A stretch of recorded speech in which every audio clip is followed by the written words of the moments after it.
2 weeks ago, Rick Nye tackled tips for affirming up financial priorities for retirement. My mouth isn't working so well. Today, we're going to finish his final 5 recommendations for getting our retirement right.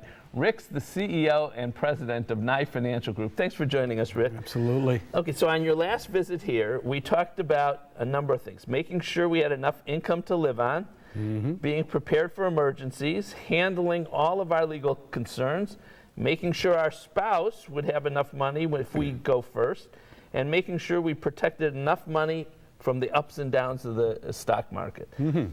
What more do we need to do? Well, we have to plan as if number 6 is to plan as if we were going to die tomorrow, or with equal emphasis, plan as if we were going to live forever. And what's that mean? Well, I like to have my clients take a snapshot of their situation as if they passed away tomorrow. What effects would that have on the spouse? What effects that has on their wishes as far as their inheritance and so forth. And there may be liabilities, mortgages, other things that need to be taken care of. Life insurance comes into play. It's a little bit harder to plan as if we're going to live forever.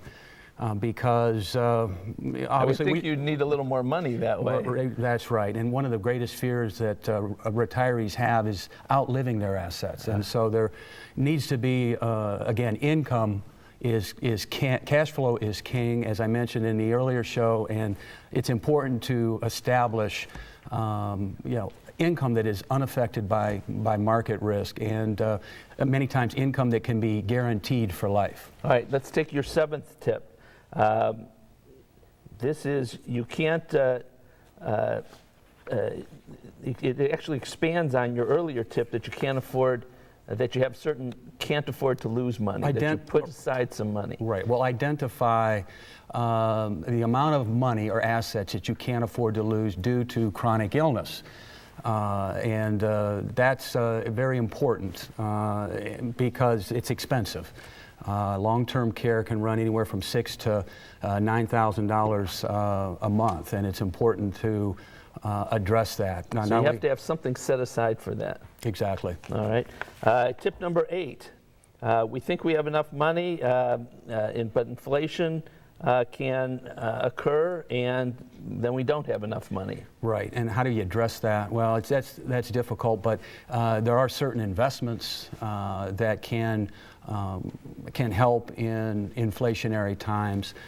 You also, if you can, again, improve your cash flow to the extent of more than what you need, then that helps take care of the inflation. All right. Tip number 9, and this is true for any investment at any time: know your tolerance for risk and invest accordingly. Right. So many of my clients don't appreciate, or their memories, it tends to weaken on the downturns. They remember the upturns in the markets, but it's the downturns that we need to be concerned about, particularly when we're in retirement. We don't have a paycheck. We have to make our assets last. One last one, and this is one everybody can understand and agree with: don't pay more taxes than you have to. Exactly. And in addition to that, though, I try to coach my clients, don't pay any more taxes than you have to, but don't let the income tax tail wag the dog. Don't overemphasize taxes. Don't, for an example, if you have a stock and you feel it's a good time to sell it, for whatever reason, you sell it. Don't worry about the capital gains tax. Don't worry about the added income tax that an extra required distribution of your IRA may incur if you can use that to go have a cruise or go see your grandkids. So worry less about the taxes, more about your retirement and your standard of living. Good advice, Rick. Thank you very much. Absolutely. Thanks for coming out and finishing those top 10. All right, thank you. Rick's tips can help reduce your risks in retirement. I can't emphasize enough the importance of Rick's 10 retirement tips, all 10, 5 today, 5 a couple weeks ago. For more help, or if you want to get a copy of Rick's top 10 tips, give him a call. His number's up next. To learn more, call the Nye Financial Group Incorporated at 1-800-837 8848 or log on to their website, www.nigroup.com.